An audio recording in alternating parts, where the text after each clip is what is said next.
안녕하세요. 폰셰프의 최병문입니다. 이번 시간에는 또 많은 문의사항 중에 하나 주제가 주택연금입니다. 시청자분들께서 많이 잘 아시듯이 우리가 이제 3층 연금이라고 하면 1층에 국민연금, 2층에 퇴직연금, 3층에 개인연금이 있습니다. 그리고 4층이 지금 주택연금으로 자리 잡고 있습니다. 뭐 시골에서는 뭐 농지연금 뭐 이런 것도 다 해당이 되는데 아무튼 이번 시간에는 주택연금에 대한 소개 및 또 주택연금을 활성화시키고자 하는 이런 정부 정책도 계속되고 있습니다. 그에 대해서 한번 자세하게 한번 얘기를 나눠보도록 하겠습니다. 오늘 전문가와 함께 해주실 분은 강주성 우리 전문가님입니다. 안녕하세요. 네, 안녕하세요. 네, 반갑습니다. 네, 반갑습니다. 자, 최근에 이제 이 주택연금 관련한 기사들 보면 집값이 고점일 때 주택연금 가입을 고려하라. 그래서 어떤 얘기가 나오냐면 주택연금 개시했다가 집값이 오르고 있기 때문에 다시 주택연금을 해지하고 다시 또 재가입을 고려하는 사례도 뭐 생기고 있고요.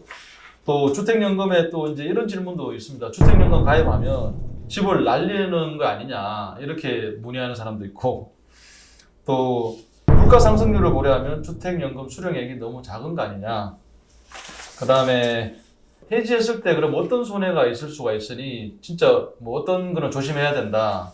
뭐 이런 얘기들도 이제 기사가 많이 되고 있고요. 그 다음 또 고령층, 취약 고령층 우대형 주택연금도 지금 이제 확대가 되고 있습니다. 하여튼 뭐 여러 가지 지금 주택연금을 가지고 하나씩 저희가 좀 전문가와 함께 살펴보도록 하겠습니다.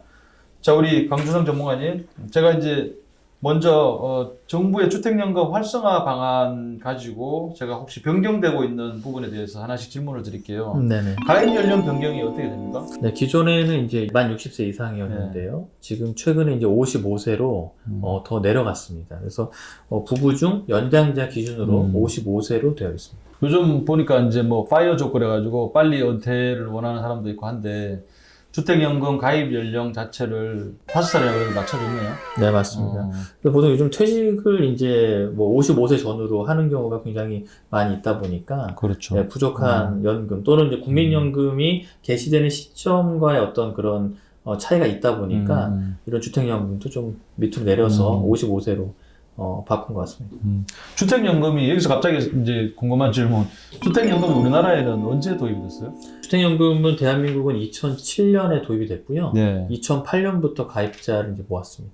그런데 지금 기사들 보면 최근에 빠르게 가입하고 있는 사람이 늘어나고 있다. 네네. 뭐 그러는데 선진국에서 이제 이게 이제 들어온 거잖아요. 네. 그 고객분들 많이 상담해 보니까 주택연금에 대한 이제 질문이나 니즈가 많이 좀 생기고 있던가요? 그러니까 주택연금을 이제 관심은 많이 있으신데 또 이렇게 섣불리 딱 이렇게 가입하시는 건 조금 불안해 하시는 경우도 많이 있는 것 같으세요. 네. 그래서 뭐 선진국 사례도 보면은 뭐 일본은 0.1%, 홍콩은 0.5%. 가입률이? 예, 가입률이. 미국도 뭐 2.3 정도밖에 안 됩니다. 대한민국은 그래도 지금 한 1.6% 정도는 되고 있는데 이 대한민국 같은 경우는 이제 이 부동산 등 실물자산 비중 자체가 다른 나라들에 비해서 월등히 높습니다. 그래서 모든 자산들이 부동산에 좀 편중되어 있기 때문에 그 은퇴 이후에 노후 빈곤율이 1위인 대한민국에서 볼 때, OECD 국가 중에서 볼 때는 이런 좀 주택연금이 좀 많이 고려될 사항이라고 생각합니다. 네. 자, 그럼 두 번째. 이제 주택연금을 받을 수 있는 주택 가격의 조건이 어떻게 바뀌었습니까? 네, 이 부분도 굉장히 중요한데요. 원래는 이제 시가 9억. 에서 최근에 이제 공시가 등 9억으로 이제 변경이 됐습니다. 그래서 실거래가로 대략 한 12억 정도 거래되는 주택이라면 주택연금 가입을 고려해 볼 수 있으실 것 같습니다. 자, 그러면 주택 요건은 어떻게 됩니까? 아파트만 됩니까? 예전에는 이제 아파트만 됐었어요. 네. 근데 이게 그래도 이제 정부에서는 이제 주택연금 활성화를 많이 하려고 그래서 지금은 이제 단독이나 다가구 주택 또는 주거용 오피스텔도 가능하게 바꿨는데요. 최근에는 또 전세가 있는, 또 대출이 있는 그런 곳들도 다 가능하게 변경했습니다. 과거에는 안 됐던 것 같은데. 네, 안 됐습니다. 전세가 그럼 누가 살고 있어도 네네. 집주인이 주택연금을 받을 수 있다는 네, 얘기예요? 맞습니다. 주택 가격 조건은 똑같은데 전세가 누가 살고 있다 그러면 뭐 그 금액을 제하고 네, 이렇게 맞습니다. 산정합니까? 근저당 설정을 하고 이제 그런 것들 나머지 금액에 대해서 연금을 받는 겁니다. 실질적으로 이제 좀 뭐 혜택을 많이 볼 수 있게 많이 조금씩 바뀌고 있네요. 네. 자, 그리고 또 궁금한 게 취약 고령층 지급액은 좀 다른 것 같아요, 일반하고. 네. 거기에 대해서도 한번 얘기해 주시죠. 네, 그러니까 뭐 대한민국이 아까 말씀드린 것처럼 취약 고령층이 또 굉장히 많습니다. 그래서 네. 주택 가격이 이제 1.5억 원래까지만 이하도 이제 주택연금을 해줬는데 최근에는 1.8억까지 예, 해주기로 바뀌었고요. 그리고 이제 지급률 같은 경우 이제 연금 우대율이라고도 하는데 네.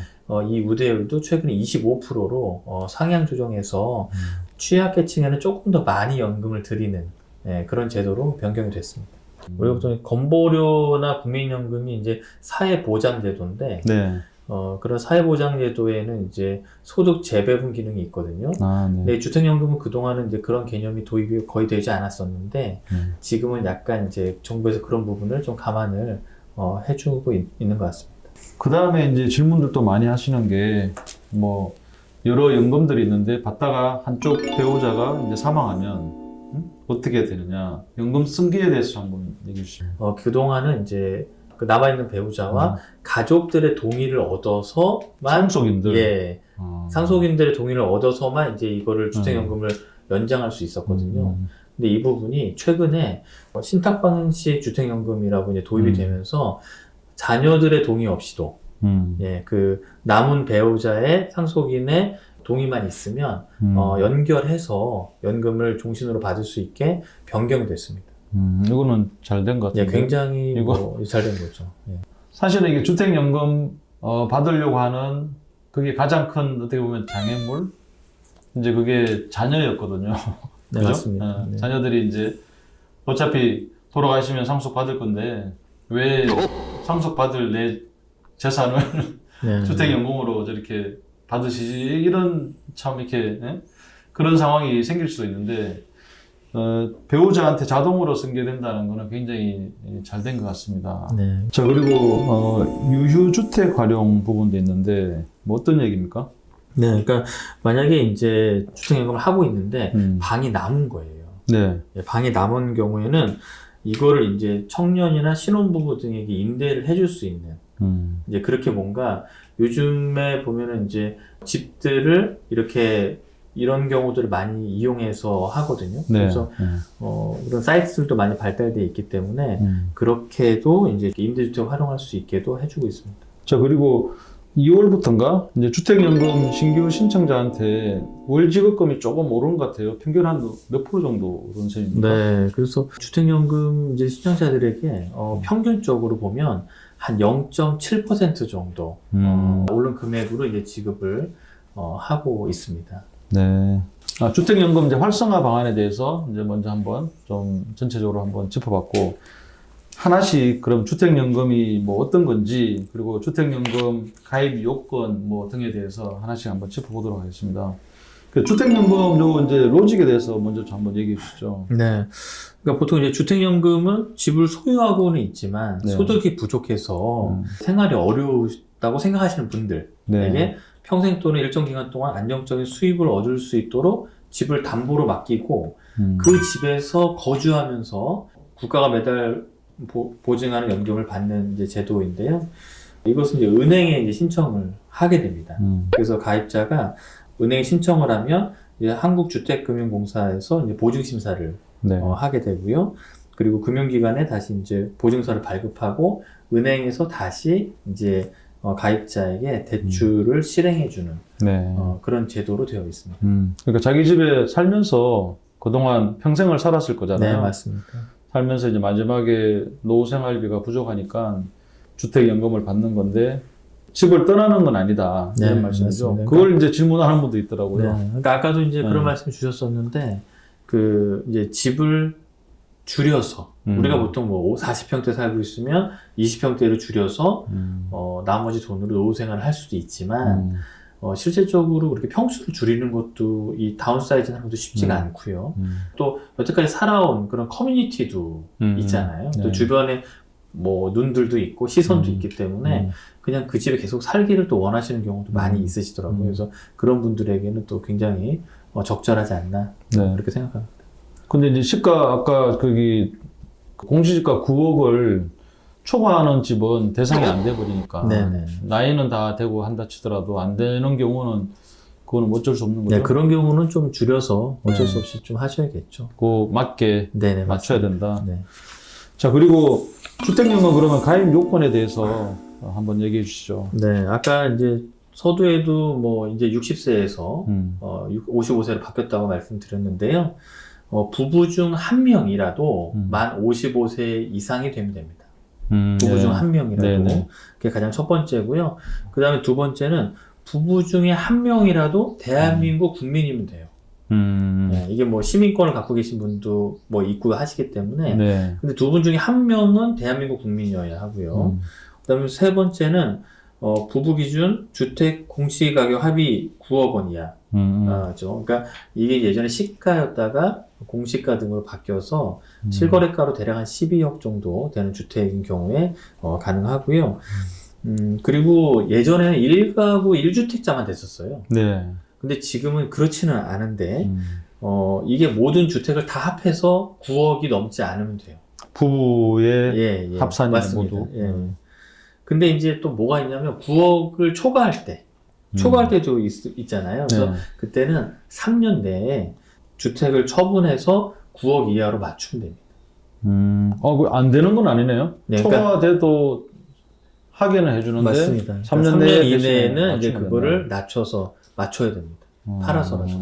그러니까 이제 만약에 이 경우는 다주택자인 경우에 해당이 되겠죠. 예. 네, 그 집이 두 채여서 뭐 9억을 초과했을 때 한 집을 이제 3년 이내는 이제 좀 팔아라. 네네.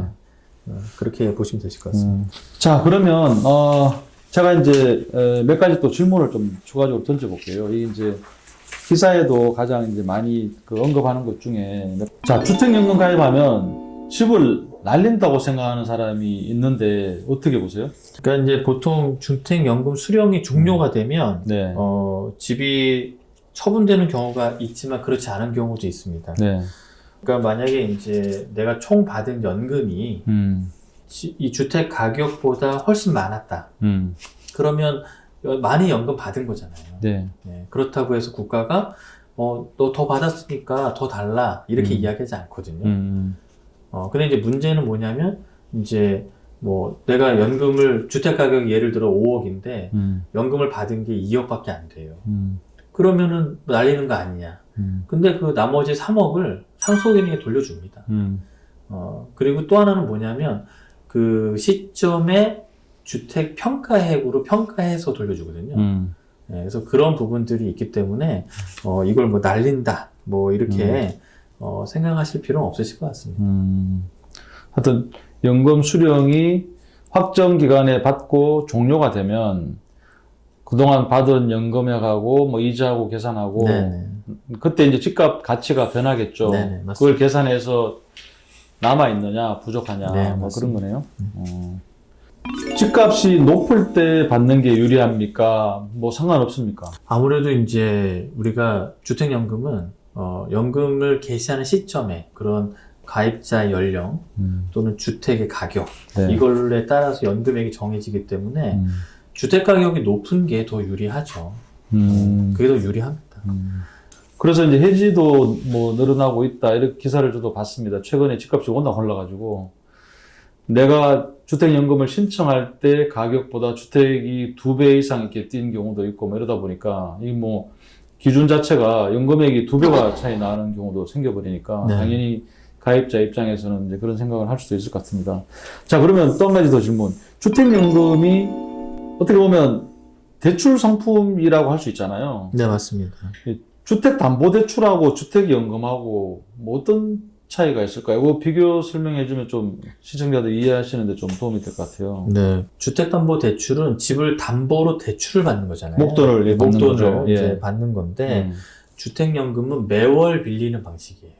주택연금도 이름은 연금이긴 하지만 네. 실제로는 대출 상품이거든요. 네네. 그래서 돈을 갚는 방식도 다르죠. 주택담보대출은 원리금을 나눠서 상환을 이제 하게 됩니다. 그래서 그렇죠. 보통 일반적으로는 원리금 균등상환 방식 이렇게 요즘에는 많이 사용하는데요.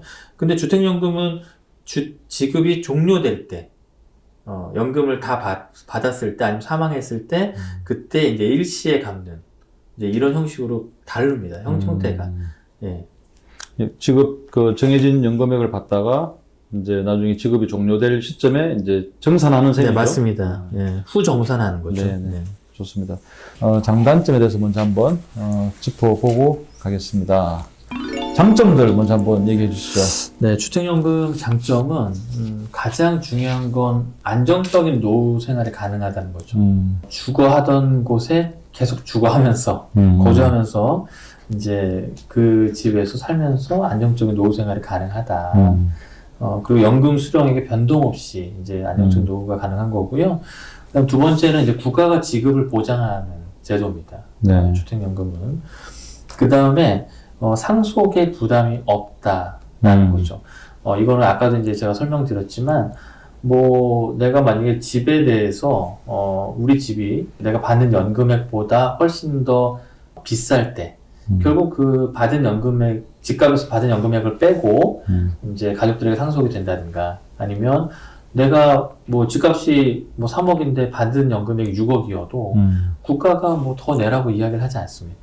그래서 그런 것처럼 상속에 대한 부담이 없다. 세 번째고 네 번째는 세제에도 혜택이 있습니다. 그래서 네.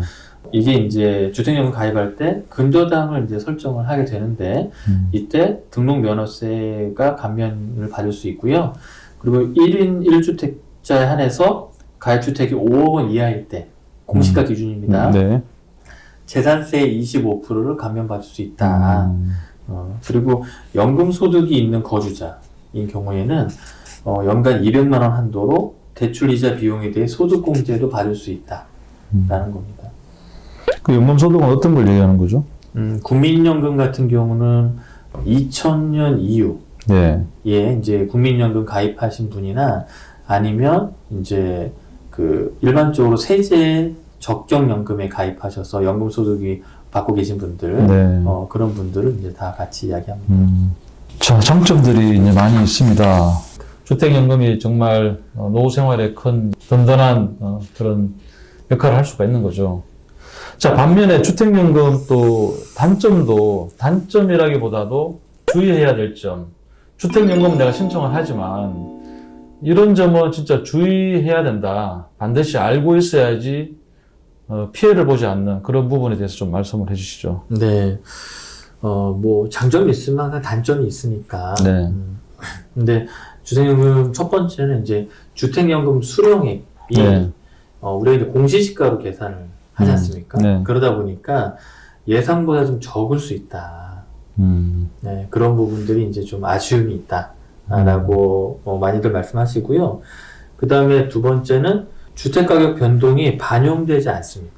네. 네, 중간에 주택가격이 변동됐을 때 그게 반영이 되지 않고, 그 다음에 세 번째는 내가 중간에 아까 이제 뭐 집값이 많이 올라갔고 내가 해약하고 다시 가입하시려고 하셔도 일단 3년이라는 시간은 기다리셔야 돼요.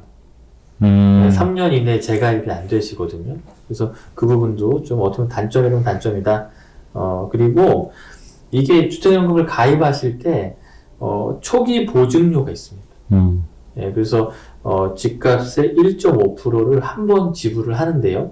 이게 이제 단점이기도 하고 또 매월 또 보증료 1년 보증료의 0.75% 그리고 대출 이자를 합산해서 이제 내시는 거죠. 그리고 근데 이제 이 초기 보증료는 내가 중간에 해지하더라도 돌려받을 수가 없는 돈입니다. 그러니까요. 이게 최근에 이제 집값이 오르면서 또 예를 들어 집값이 5억짜리가 10억이 됐다. 그런데 두 배가 되다 보니까 이제 예를 들어 1년 전에 신청한 것보다 지금 신청하면 연금액을 2배 받을 수 있잖아요. 네. 그래서 해지할 수는 있죠. 그 마음이야 다 이해는 하는데 그랬을 때 초기 보증료는 돌려받을 수가 없고 네, 맞습니다. 그 다음에 다시 3년 동안의 재가입은 불가능하고 이런 내용을 알고 있어야 된다는 거죠. 네. 그래서 이제 주택연금을 가입하시려고 하시는 분들에게 또 엄청 말리시는 분들이 계세요. 이런 거 때문에.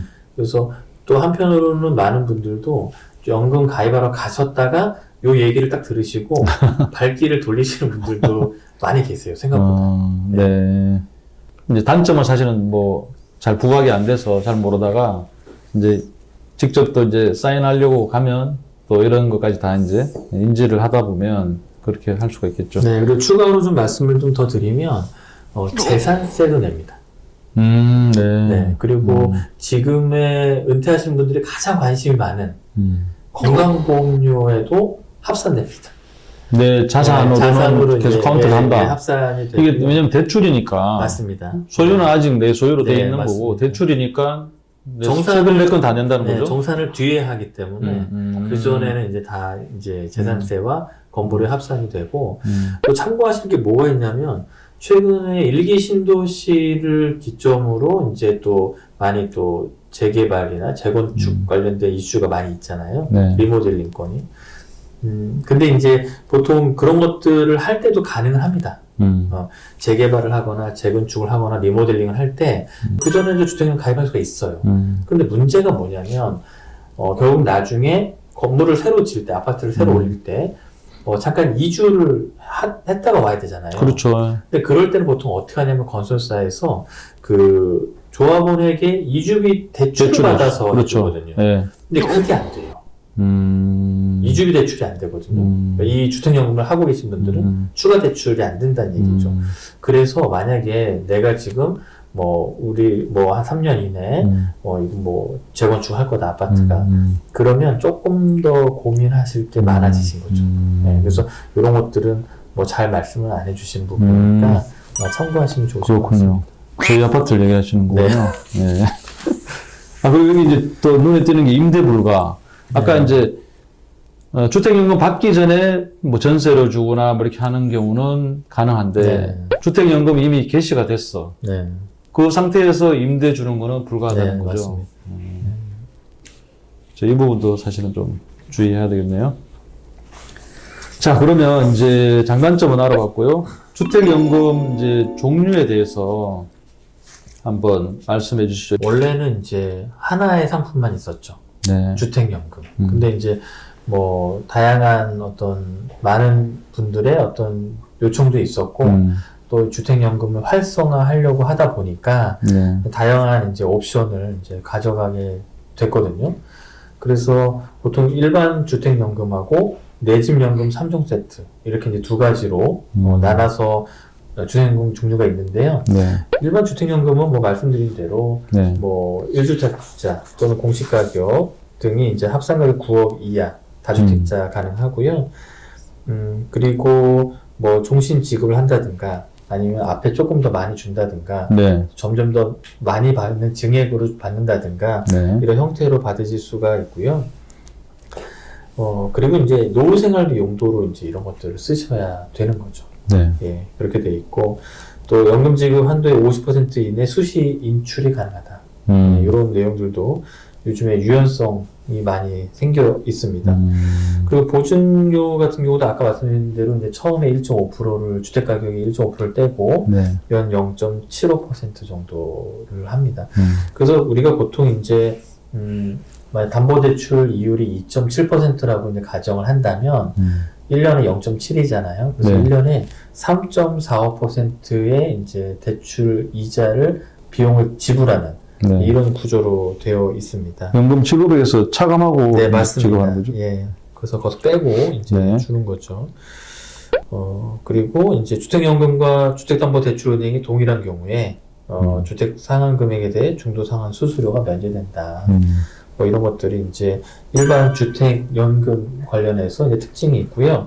또 하나는 이제 주택담보대출이 있는 분들이 계시잖아요. 주택담보대출 상환용 주택연금이 있거든요. 그래서 요거는 지급 방식이 대출 상환 방식이에요. 네. 그리고 아까는 이제 50% 이내, 연금 지급 한도의 50% 이내만 인출이 됐는데 얘는 90% 이내 일시 인출이 가능합니다. 그리고 주택담보대출 상환용으로만 사용이 가능하고요. 초기 보증료는 초기에 1.0%, 그리고 연보증료가 1.0%. 아까 일반적인 주택연금하고 조금 다르죠. 그 다음에 이제 고객 인센티브가 대출금리 0.1% 인하해주는 이런 게 있고요.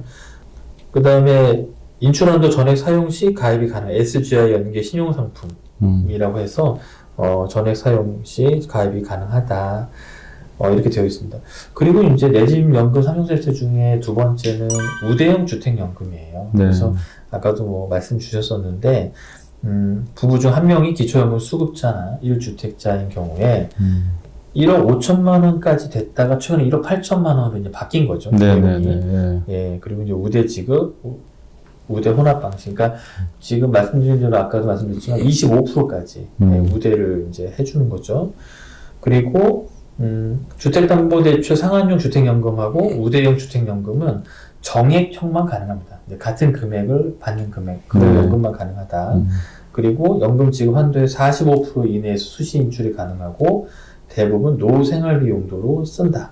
그리고 보증률 같은 경우는 일반 주택연금이랑 똑같은데요. 초기 보증이 1.5%, 연보증이 0.75%고요. 여기 이제 일반 주택연금 대비 월 지급금 최대 25% 증가한 이제 연금으로 받고 있고요. 그 다음에 이제 사전 예약 보금자리론이라고 해서 네. 부부 중 한 명이 만 40세 이상이면 신청이 가능한데 이거는 뭐냐면 처음에 보금자리론을 신청할 때 이 주택은 내가 주택연금을 받을 겁니다. 라고 예약을 하는 거예요.